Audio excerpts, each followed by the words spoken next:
আমার কি অপরাধ ছিল? আমরা পিলখানায় ছিলাম, কিন্তু আমরা জানতে পারিনি যে কি কারণে এই বিদ্রোহ হয়েছে।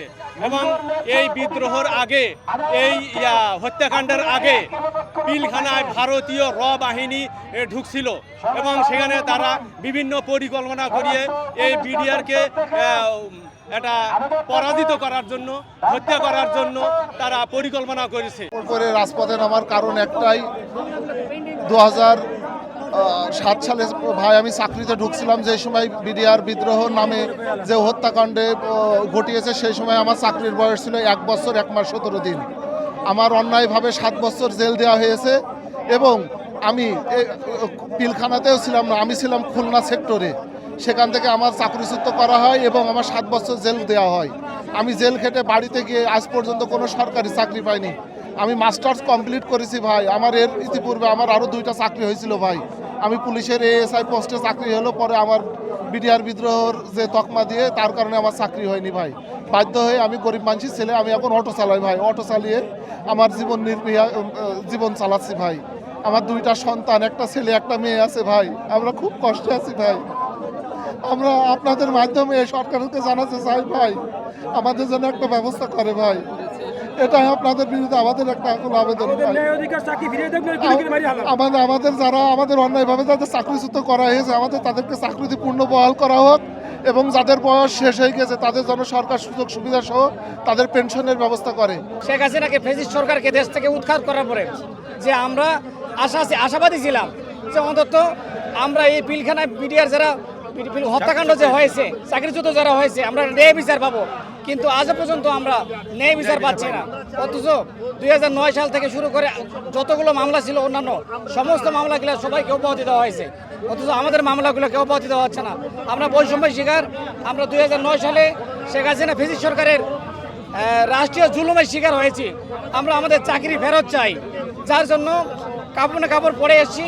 আপনারা হয়তো বুঝতে পারতেছেন, অদ্যবধি এর আগে আমরা অনেকবার এই আন্দোলন করেছি, কিন্তু আমাদের আন্দোলনের কোনো প্রকার সরকার কর্ণপাত করে নাই, যার জন্য আমরা বাধ্য হয়ে এই কাপড় পরে রাস্তায় শুয়ে গেছি। কোনো একটা সুরাহ করে নাই, তার জন্য আমরা চাচ্ছি আমাদের চাকরিটা ফেরত দিক। আমরা যেগুলো 8টা দাবি করছি, এই 8টা দাবি যুক্তিযুক্ত।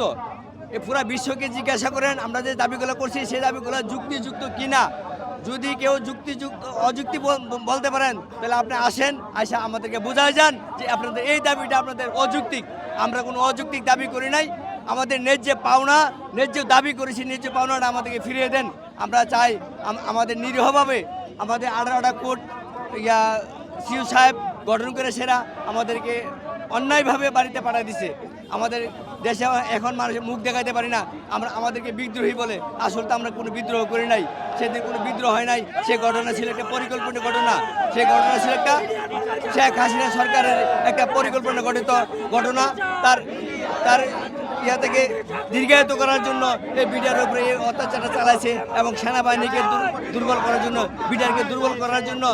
সামারি কোর্টে এবং বিশেষ কোর্টে যে আমাদের সাজা দেওয়া হয়েছিল বিদ্রোহের তকমা দিয়ে, সেই বিচার আমরা মানি না। এটা বিশ্বের সবাই এখন জানে যে এটা পরিকল্পিত একটা হত্যাকাণ্ড, সাজানো হত্যাকাণ্ড। সেখানে সবাই বলেছে এটা বিদ্রোহ নয়, এটা একটা হত্যাকাণ্ড। এবং এই স্বরাষ্ট্র উপদেষ্টা বলেছে এবং আইন উপদেষ্টা বলেছে, সবাই বলেছে এটা একটা পরিকল্পিত হত্যাকাণ্ড, বিদ্রোহ নয়। আমাদের যাদের চাকরিচ্যুত করা হয়েছে তাদেরকে চাকরিতে পূর্ণ বহাল করা হয় এবং যাদের বিচারের কাজ শেষ হওয়ার পরেও জেলখানায় আটক করে রাখা আছে তাদেরকে যেন অবিলম্বে নির্দ্বিধায় মুক্তি দেওয়া হয়। আমরা এই আরও আমাদের আটটি দফা দাবি নিয়ে আমরা এখানে উপস্থিত হয়েছি। যারা নির্দোষ আছে তাদেরকে অবিলম্বে মুক্তি দেওয়া হোক। আজও আমাদের এক ভাই জেলের মধ্যে মারা গেছে, এই জন্যই আমরা এই সচিবালয়তেই আমরা এখানে মুখে আমরা অভিমতের আমরা লং মার্চ করছিলাম। 18 কোটি মানুষের জীবন নিরাপত্তার জন্য সীমান্তে পহরা দিয়ে আসছি, কিন্তু 2009 সালে ফ্যাসিস্ট সরকার কালো আইনের মাধ্যমে আমাদেরকে বিনা অপরাধে জেল খাটতে আমাদের জেল দিয়েছে। আমরা পরবর্তী সময়ে মানবেতর জীবনযাপন করছি। আমাদের সংসার, আমাদের স্ত্রী সন্তান বৈষম্যর শিকার, আমরা বৈষম্যর শিকার। তাই আমরা আমাদের পূর্ণ চাকরিতে পূর্ণ বহাল, পূর্ণ সুযোগ সুবিধা সহ আদায়ের লক্ষ্যে আমরা মাঠে নেমেছি এবং কাপড় পরেছি। এবং আমাদের যে সকল ভাইয়েরা বিনা অপরাধে জেল খাটছে তাদের মুক্তি চাই। আমরা 2009 সালে মরে গেছি, আমাদের 2009 সালে মেরে ফেলেছে। আমরা সুশৃঙ্খল একটা বাহিনী ছিলাম, কিন্তু আজ আমরা রাস্তাঘাটে শুয়ে আছি। সেজন্য আমরা কাফনের কাপড় পরেছি, নাই আমাদেরকে মেরে ফেলতে হবে, নাই আমাদের চাকরিতে পূর্ণ বহাল দিতে হবে। এই জন্য আমরা সচিবালয়ের উদ্দেশ্যে এসেছি এবং আমরা রাজপথে শুয়ে আছি। এসব বিডিআর আঙ্কেলদের চাকরি চলে গেছে, নিরপরাধ যারা, তাদের আমরা চাকরিটা পুনর্বহাল করার এই দুইটা দাবি নিয়ে আমরা আজকে রাস্তায় আসছি। আমাদের আর কোনো দাবি নাই। বিডিআর হত্যাকাণ্ডের পুনরায় সঠিক তদন্ত করে যারা আসলেই মানে দোষী তাদেরকে একদম সম্পূর্ণ খুব ভালোভাবে তাদের শাস্তি দেওয়া হোক এবং যারা নির্দোষী তাদের সবাইকে মুক্ত করা হোক এবং যত বিডিআর আছে যারা নির্দোষ বিডিআর তাদেরকে সবাইকে চাকরিতে পুনর্বহাল করা হোক।